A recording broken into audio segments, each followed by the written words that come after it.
So what's up, y'all? We here for the first episode of Bar Facts, Fairplay 2333, and I'm with my co-host. I'll let her introduce herself.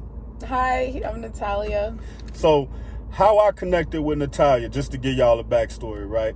One night I'm scrolling through Twitter and I'm like, who is this doing all this music? And it's like lip syncing, and it's not like only A-side records, you know what I'm saying? So I'm like, man, this is pretty cool. So I'm instantly like, man, I want to work with her. So I reach out to her and we kind of brought that together. But another thing is that she got like she go viral all the time for it, but she also has a good following on TikTok, like 40,000 people. And she told me this when we were talking, and I went and looked, and I'm like, damn, she even better at this shit than I thought. So can you give me your names on your socials platforms too? NATI JANE on everything. NATI_JANE. Okay, so what we're about to talk about is Jay-Z and his song, The Prelude. So she did a song where she did lip syncing, right?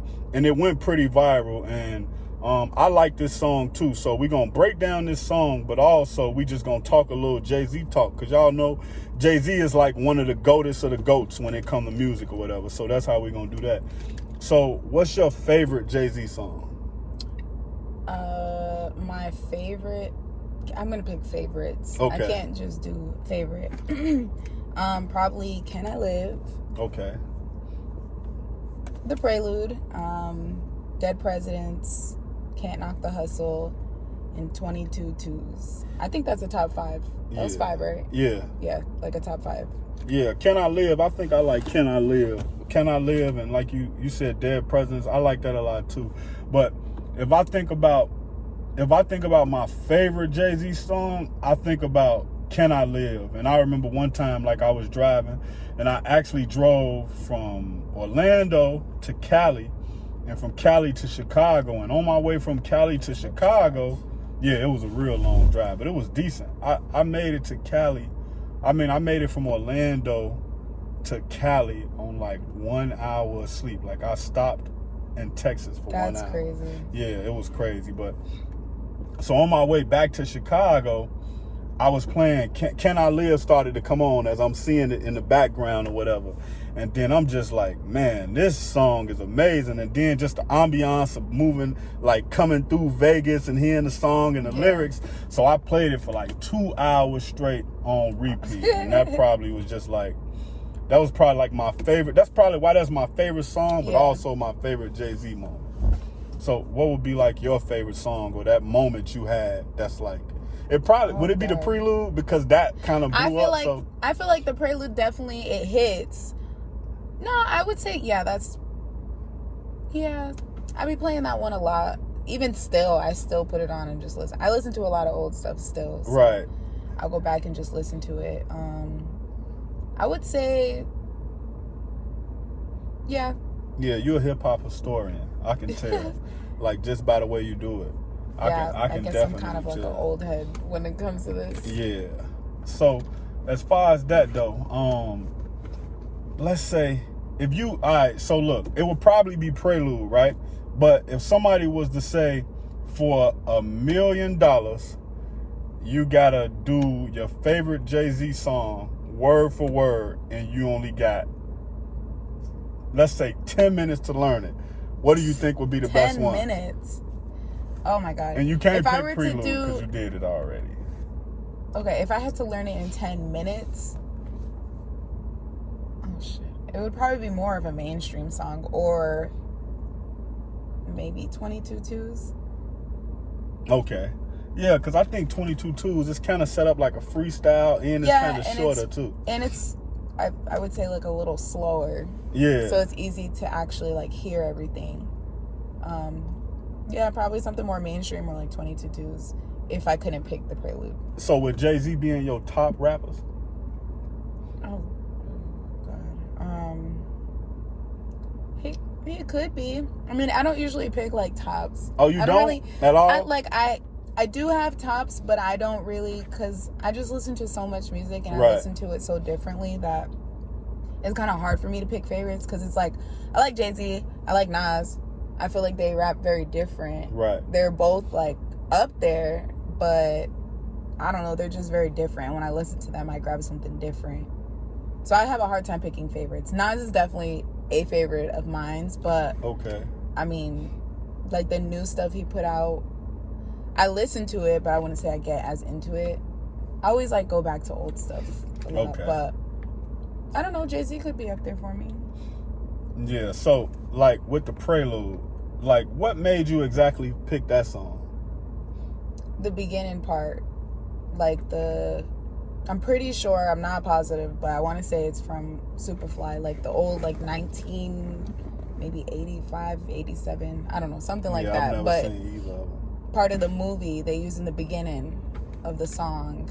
You know, you got this fantasy in your head about getting out of the life and setting that other world on its ear. What the fuck are you gonna do except hustle? Besides pimping. And you really ain't got the stomach for that. So I think I did the first half of that, and then I went into the verse a little bit. I might go back and actually listen to that. I mean, go back and watch the movie now, because that intro's so cold. I'm pretty sure that's what That's probably top 5 intros all time. Yeah, that was a dope song. That's why I picked it, because I was like, damn, I gotta do this one. So now let's do a breakdown of the Jay-Z Prelude lyrics, and let's just see what's to it. So you can read the lyrics, since you know you the lyric person, the lip sync queen. All right. You know you've got this fantasy in your head about getting out of the life and setting the corporate world on its ear. What the fuck you gonna do except hustle? Besides pimping, you really ain't got the stomach for that. Yeah, for me, What you think? So, like for me, I feel like that's like a big homie talking to his young homie, and his young homie may be like, yo, I wanna be this big corporate guy, or I want to start this business, and he like, nigga, you don't know how to do shit but hustle, and the only other thing that's close to what you can do that's in the streets is pimping, nigga, and I know you ain't got the heart for that. Like, nigga, it take a lot to be a pimp. That's basically what he trying to tell him. Yeah, I feel like that was pretty straightforward, kind of just got to the point. Right. I want to see the movie to see if that's really from the movie. Yeah, I would love to see that. I would love to see that part. Anyways, okay, moving on. The game's fucked up. Niggas beats is banging. Your hooks did it. Your lyrics didn't. Your gangster look did it. So I would write it if y'all could get it. Being intricate will get you would critic. Yeah, and that, like, so basically when he say being intricate to get you wood critic, it's like being a complicated rapper. Like, let's just say like a Lupe Fiasco or something. Like, he's saying that don't get you too far, but your image and your hooks, that got you there. So why would you stop? And actually thinking about it now, he piggybacking off of what he said in the beginning, and he basically saying like, why would you stop what you doing now that got you to where you at to do something different? Yeah. I didn't even take that into account until I just heard it that time. Right now. Like, it's piggybacking off of the intro. Like, nigga, you doing what you doing to get where you gotta go, but nigga, why stop what you doing? Because they want you to do something else. Yeah. Yeah. Okay. On the internet, they like you should spit it. I'm like you should buy it, nigga. That's good business. Forget this rap shit. I need a new hustle. A little bit of everything. The new improved Russell. Okay.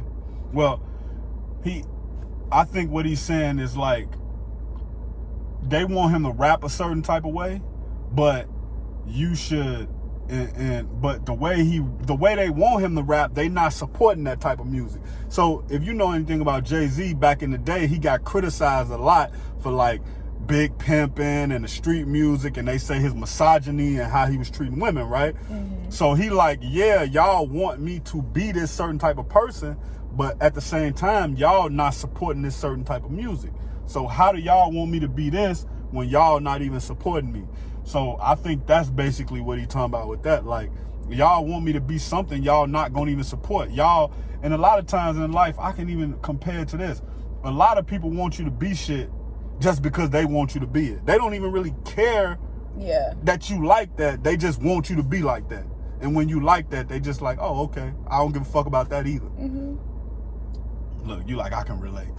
No, for real, I hear you, because like I said, like, people don't really care how I sound. Right. No one hears me from my videos or anything, so, like, I feel like people, they want to see the lip syncing, right. but no one really cares what I actually sound like, or they just want to see it. Right.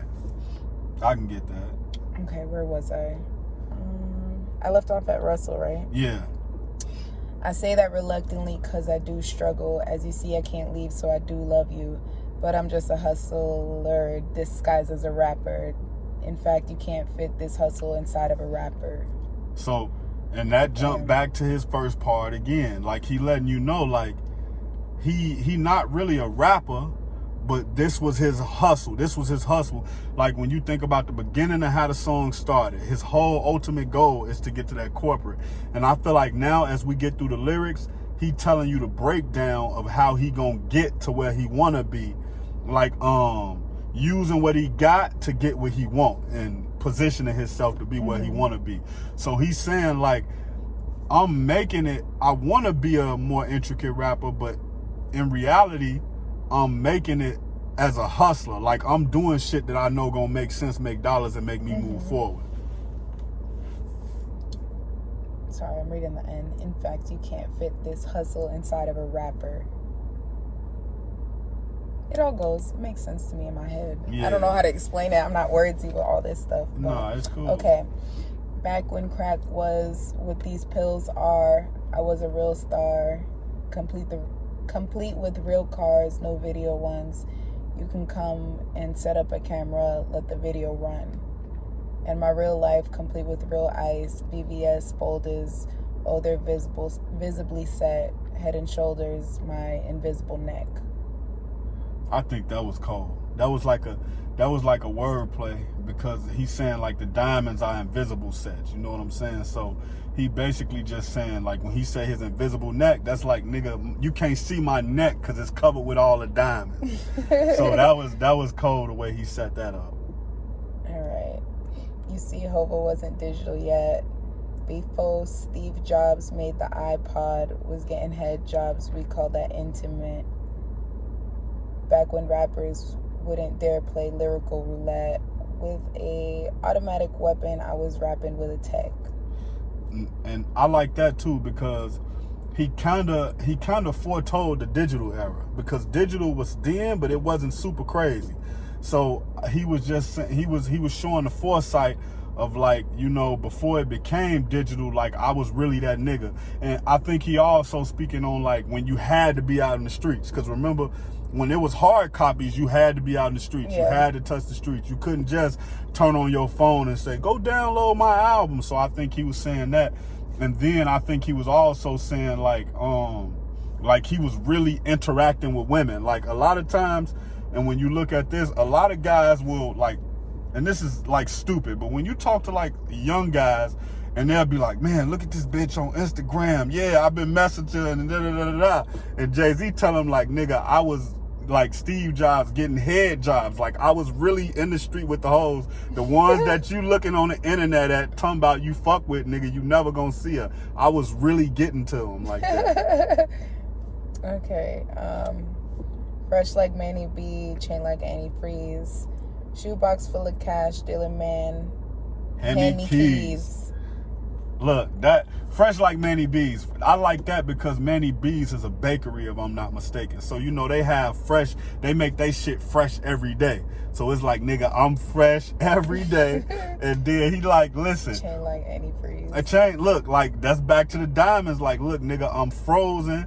And I got the best whips, nigga. Like, you gonna go and lease something, or you gonna go and rent something or buy something with a note, nigga. I just went into the shoebox. I got 40,000 out. I walked into the dealership and told them, hey, I want that car right there. And they gave it to him. He letting them know. He reiterating, like, I'm the real deal. I'm a hustler, nigga.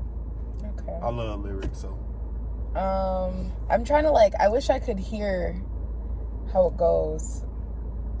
But pantry's full of Arm & Hammer. Don't take Nancy Drew to see what it do. I'm a damn G. Just sent $1 million through your hands free. That's big money talk. Can you answer me? Before the answer was a 3, I was down in Georgetown with a Hoya chick, lawyer chick. Sure, he's rich now because he saw the shit. All the shit. Yeah, man. So, I like that because, you know, Nancy Drew, I think she like the lawyer or something on TV. And basically, what he breaking that down as is just like, man, what I do is I get busy. Like, I'm a hustler, and you can see that. You don't need nobody to report on it. That's who Nancy Drew is. You don't need nobody to report or to tell you I'm a hustler. You can see I'm a hustler. And then I like the part where he break down, like, before Allen Iverson went to Georgetown, I was in Georgetown getting money, and I'm getting money now off of my lyrics because I saw all the shit that I'm speaking about. It's easy for me to articulate it because I saw it before you ever was it. And when you look at things, right, like, I think a lot of times it's when you try to do something in life, right, usually when you're the first person to do it, you take the most flack, and also it's the hardest to get off the ground, but you the best because you the first in the field to do it. But then the second and third person, they even better than that. So what he basically saying is like, I gave you niggas the blueprint. I saw it and I did it, and now y'all know what to come behind and do. That's how I look at that lyric. Where did I leave off? Okay. That's why they call him Hove, because he came before all this shit. Bought a 6, quarter 7, skipped on them quarter 8s, bought a 9 for non-stop Glock work all the time. Well, guess who's back? Since it's the new era, got a fresh new hat. Yeah. And that was just basically him saying, like, he went from the 6, then he got the 745 BMW, and then he skipped on the other one, and then he keep a 9 on him, you know, because his haters around and shit. And he like, nigga, that Glock on me all the time, and I'm ready to use it, and I'll put in work with it. And then he said, and I think the last one was like, an ode to him. Like he said, since this is a new era, got a fresh new hat. I think that was just him trying to break it down and say, we in a new era, so I got a fresh hat, but I'm still the same person. I'm just presenting my style differently now, but I'm still the same old hustler. And I think that's what, so when we listen to those last lines of the song, I think the biggest message he trying to get through to people in this song is that I'm a hustler. I've always been a hustler, and my goal has always been to get to the top. But I had to do what I had to do in order to get to where I'm at. And now, since I'm in position and it's a new era, don't think I'm gonna fall off. I'm still the same old big homie Hove. I look like y'all, but I'm still the same big homie moving in the direction I want to move in. Okay. And I think that's how that break down. All right. 10-year veteran. I've been through with this bullshit game, but I never quit. I used to think rapping at 38 was ill, but last year alone I grossed 38 mil. I know I ain't quite 38, but still, the flow so special, got a 38 feel. The real is back. Yeah, and that was just that, man. That was just like, to me, that was like the best way to close it out, because when you younger, right, and I know this happened to everybody in life. Like, if you're a 14-year-old, you look at 21, it's like, man, that's old, I'm grown. But then when you 21, you probably looking at 31 like, man, damn, that's old. But then you get there. So I think what he's saying is like his perspective switched. It's like, man, I don't want to be rapping when I'm 38. I'm going to be laid back somewhere doing this, doing that. But then once you get to 38 and you like, damn, I made 38 million this year. I'm only in my prime. And that's how a lot of times you look at life. You think that your prime is 21 or your prime is 16 or your prime is 30. And you get to that age and you be like, damn, I ain't even reached my peak yet. I got so much more I can do. So I think that's what he said. And then back to it. He say, man, the flow so special, got a 38 feel. It's just like, man, it's real, it's authentic. I'm sending off these shots. I'm letting y'all know that I'm the man. I think, like I said, that whole song is about him basically saying he the man. He big homie Hove. That's how I look at it, honestly. He did that. Yeah. I mean, you broke it down really well. Yeah, so I like that, man. But that'll be our first episode of Bar Facts, man. We'll be back with y'all to give y'all some more. And give them your information again. You can find me on Twitter or TikTok, NATI_JANE, NATI JANE. Right. So we appreciate y'all tuning in, man. We got more to come. And basically, that's it. Peace.